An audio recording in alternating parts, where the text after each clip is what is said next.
We are now here in Nur Sultan. This is a new name of Kazakh's capital, and now there is here an Astana Economical Forum, very important and very famous event in the world of economics. However, not only economical issues are actual here, the other questions also very interesting. For example, the questions of peacekeeping. And today we made a short interview, and we made a video of direct speech of Juan Manuel Santos, the ex-president of Colombia, who succeeded in peacekeeping forces, in peacekeeping process, when he made very serious concessions to the guerrillas, to the insurgency in Colombia, and he won actually a Nobel Prize because of such kind of victory. What are main issues if you want to find a consensus with your rivals, with your enemies? First of all, he succeeded in not using international mediators. So he tried to organize direct negotiations with insurgency. Second, there was international support. There was international backup, certainly. But ex-president of Colombia, Juan Manuel Santos, he organized all these negotiations with the different presidents of the Russian Federation, US, who control Security Council in the in the Organization of United Nations. That was a second level, second phase of the process, not the first phase, because the international support was also important. The third aspect is how he succeeded in convincing the other side, the people in Colombia, that the consensus is very neat. He said that if you want to avoid in the future the victims, you should stop the war now. And the other very important aspect is the questions of how he tried to negotiate with guerrillas. He always wanted to hear their point of view. So we give you the video of his direct speech, how he explained his vision of this situation. Thank you very much, and it's an honor for me to be here with you today. Making peace is much more difficult than making war. Making peace needs a different type of leadership. When you make war, and I had to make war in order to achieve peace, the type of leadership you need is a more vertical type, an easier type of leadership, because you give orders, you rally the forces around you, and it's you and your counterpart, your enemies. Making peace needs a horizontal type of leadership, and instead of giving orders, you need to persuade, you need to convince, you need to change the people's attitudes and their misconceptions, and that is a very different type of leadership than making war. In the Colombian peace process, after 50 years of war,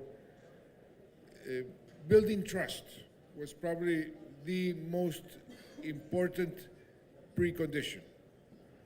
Building trust not only from your counterpart, in this case the oldest, strongest, and more powerful guerrilla group in the Americas, but also building trust within your own constituencies. You needed to convince the military that peace was the best option.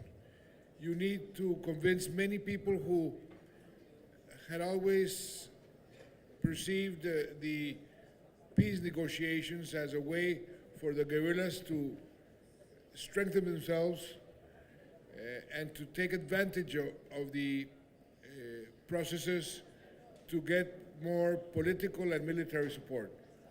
So it's a matter of convincing your own constituencies and of convincing the counterpart that peace is necessary and that you can achieve it.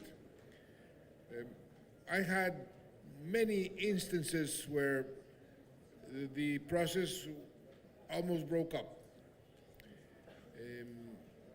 Instances because I took a decision which was very difficult to administer. I decided that we would not have a ceasefire until the end of the process. So I applied something that I called the Rabin doctrine. In the why did I call it Rabin? It's the Prime Minister of Israel at that time, when he first sat down to negotiate with Arafat. He told the Israeli people, I will sit down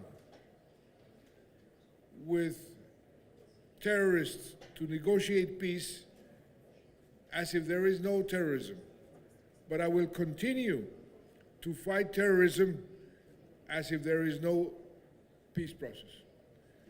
I told the guerrillas of the FARC that I was going to apply the same doctrine. It cost Rabin his life. The peace process that he started, he was assassinated because of that. But I told the FARC, we will continue the war and it is legitimate for you to kill me, and vice versa. I did that precisely to convince many other people that I was not going to allow the guerrillas to take advantage of the peace process during the process. And many times, one had attacks of the guerrillas that people said, why are you sitting down with those terrorists that are committing these attacks? And to convince people to say to them, I'm sitting down precisely to stop this once and for all. It was not easy, but it was necessary. So you need to have the conviction and the power to persevere, and that's what we did. Well, thank you. And, words of another Nobel Peace Prize winner, Desmond Tutu, come to my mind. You don't make peace by talking to your friends. You make peace by talking to your enemies. So did you have any personal threats? I mean, was your life ever in danger during the peacekeeping process? It's kind of interesting. A lot is written, but did you have fear that your life would be taken at a certain moment? Well, I was born in a country at war. So I grew up threatened. I was a high-value target since I was very young, when I entered politics, when I was a journalist. We had to fight, when I was a journalist, the most powerful, most vicious drug cartels that the world has ever had. And I was threatened by them, so in a way, I got accustomed to that. And when I told the FARC, you can kill me, I knew that they would try. And as a matter of fact, I had many operations that I did, military operations, that I took the information, the computers from the FARC, and they were plans to assassinate me. But that is part of the war. So you get, in a way, accustomed. I was very well protected, of course. You suffer more for your family than for yourself. But that's exactly another incentive to finish the war. So fear became basically part of your life. Now, I have a question. A lot of experts now agree that nature of war has changed. I mean, we had military combat, you had two parties, facing your enemy. Now, the enemy has become faceless. We're talking about terrorism, cyber attacks, hybrid warfare, trade wars, sanctions. And it imposes a lot of challenges to modern peacekeeping process. With your experience, do you think in this new type of war we're experiencing, we need new type of peacekeeping? Well, this is a very interesting and difficult question. I did something which is quite unique. I had to make war in order to have peace. And I was very successful making war. That's why they elected me president for the first time, because I was a very effective hawk, and I was very popular. When you make war, as long as you win, you become very popular, because it's a very easy way to lead. Like I was telling you about the different type of leadership, you show the trophies of your enemies and people will applaud you. But I did something following the advice of a general who at the beginning of the experience as defense minister, he knew that I was going into war to make peace. And he told me, try not to see the FARC as your enemies, but rather see them as your adversaries. The enemies you destroy, the adversaries you beat. And try to humanize the war. For many people, this was a contradiction. What do you mean, humanizing the war?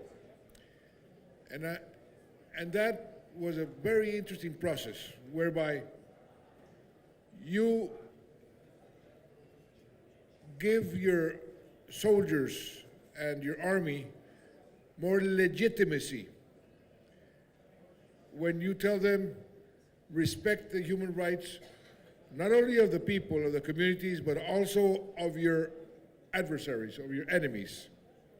And I told my soldiers, the best way to win this war is to increase your legitimacy and the respect for you. The ultimate objective of any soldier should be peace.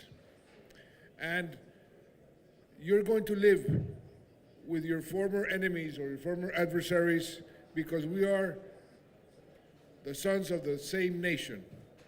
So if you treat them with respect, you will be much more effective making war.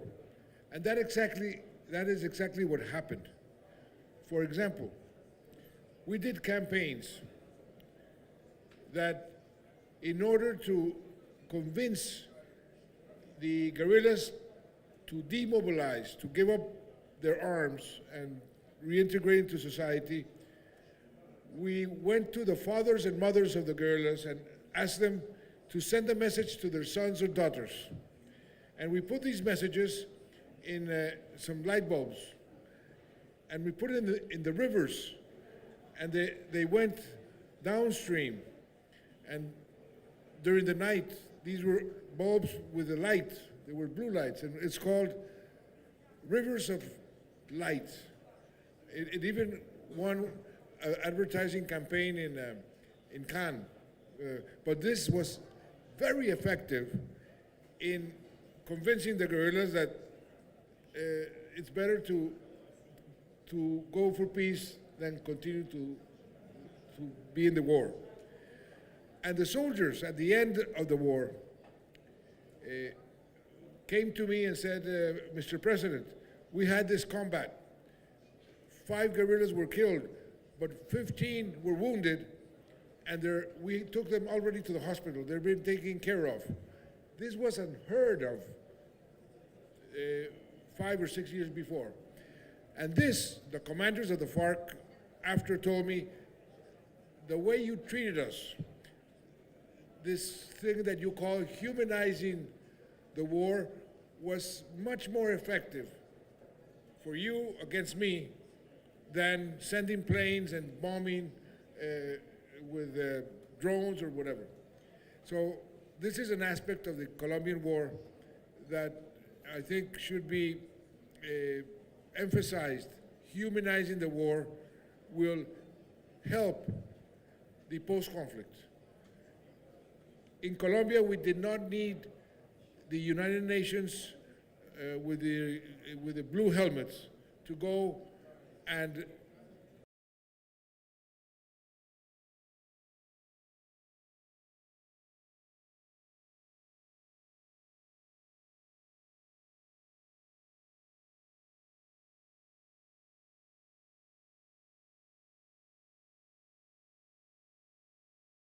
control the security of the areas where the guerrillas were. It was the soldiers that were their former enemies, the ones that they themselves accepted to be in charge of their own security, the guerrillas. That was unheard of. Right, I mean, just fighting evil with good. Here's a bit uncomfortable question for you. You know, they say path to hell is paved with good intentions. Unfortunately, peacekeeping very frequently is used by superpowers, you know, in order to intervene or make, we had, you know, remember the term, the humanitarian intervention? So a lot of experts say that the international law is not working anymore. There's no need, like the checks and balances, the global checks and balances we had, the United Nations, the international law, it's not working anymore. Do you think we have a systemic problem? Do you think there should be a new system, it has to be reinvented? Well, Colombia was the first case in the history of a conflict, an armed conflict being resolved under the umbrella of the Statute of Rome. The Rome Statute is an international treaty that was negotiated precisely to facilitate peace processes. The Rome Statute is what gave birth to the International Criminal Court. And a decision that I took since the very beginning is we will abide by the international law. And that was what allowed us to create a special transitional justice system that allowed us to have peace with no impunity for war crimes and crimes against society. So I truly believe that you need this balance between peace and justice to have sustainable peace in the long run. Now, you were talking about foreign intervention. Well, I took the decision not to allow mediators because I did not like foreign intervention in the negotiations. We had 4 countries that were present, 2 as facilitators and 2 as guarantors, but they were not mediators. They did not interfere in the negotiation. And we negotiated a post-conflict that is supervised by the United Nations, but that is administered by Colombians. So there you don't have the international intervention in the wrong way. On the contrary, I must say that the support of the region and the support of the international community was fundamental to have peace in Colombia. The support of the region in today's world is a necessary condition for any armed conflict to be resolved. Take one example, not far from here, Afghanistan. If you don't have the support of the neighbors, in the peace process, it's very difficult to have a peace process because the neighbors can be used by the Taliban or whatever as safe havens, to continue the war. So I truly believe that the support of the region and of the international community is extremely important. In the Colombian case, the Security Council of the United Nations, and I had to go personally to talk to the leaders of Russia, China, United States, France, UK, to ask their support, and the Security Council approved unanimous resolutions, the number of unanimous resolutions in support of the peace process in Colombia is the highest number since the United Nations Security Council was created in 1945 for one single event. And that was very important in Colombia.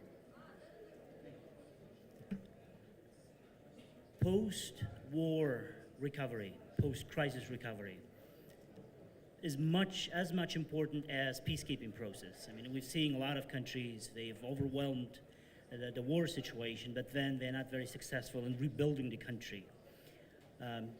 Your experience, your academic background, your experience as a Minister of Economy and Public Credit and so on and so forth, did it help you in this rebuilding process? What were the immediate steps, and what would be your recommendations for countries who are now struggling to overcome the war crisis? Well, we were talking about peacemaking and peace building. Peacemaking is difficult, but it's short term. You sign an agreement, the arms are destroyed, the insurgency becomes a political party, and that's okay. Peace building is much more difficult. I will tell you an anecdote. I had a good ally in my peace process, the Pope. The Pope helped me a lot. I went and visited him many times, and I used to tell him, Pope Francis, why don't you go to Colombia and give me a bit of help? This is very difficult. And he said to me, President Santos, I pray for you every day. And I said, my God, if you have to pray for me, I must be in real trouble. But he said, don't worry. I will go to Colombia when you will most need me. And he went to Colombia in a great visit after we signed the peace process. And he went and he himself put the title of his visit, I am going to Colombia to push the Colombians to take the first step towards reconciliation. Because he knew that that was the difficult step, and that would take decades or even generations, because that's where you have to heal the wounds of more than 50 years of war. That's when people start to recognize each other as thinking differently but having to live together. And that is a much more difficult job. Now, I did one thing or several things simultaneously to the peace process. I put in place a very innovative and audacious program to fight poverty. I brought in the ideas of a former teacher of mine from India called Amartya Sen. And I told him, I want to apply your theories about fighting poverty, different from the World Bank and different from the IMF. And I did that. And Colombia was the country in Latin America that during the last 7-8 years has reduced poverty and inequality more than any other country. And that helped me a lot during the peace process. And I did that because if you want to have a sustainable peace after negotiating peace, you need a more equitable country. And I also took another decision.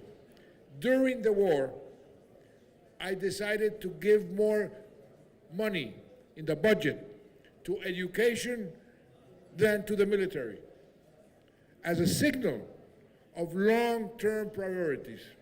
That also helped a lot. And I made education free for every child in Colombia from kindergarten to 11th grade during the war.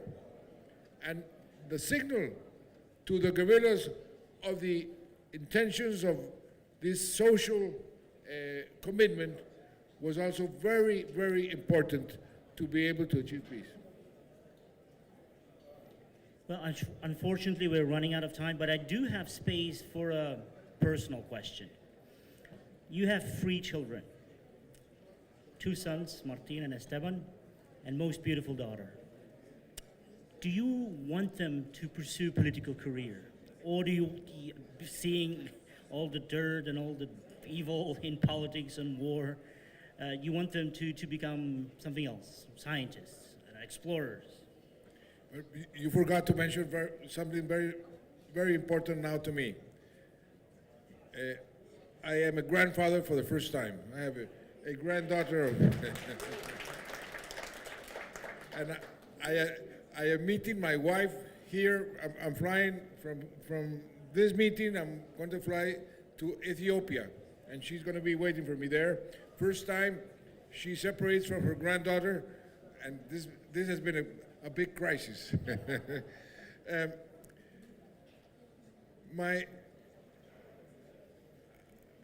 Being sons of a president and going into politics is very difficult.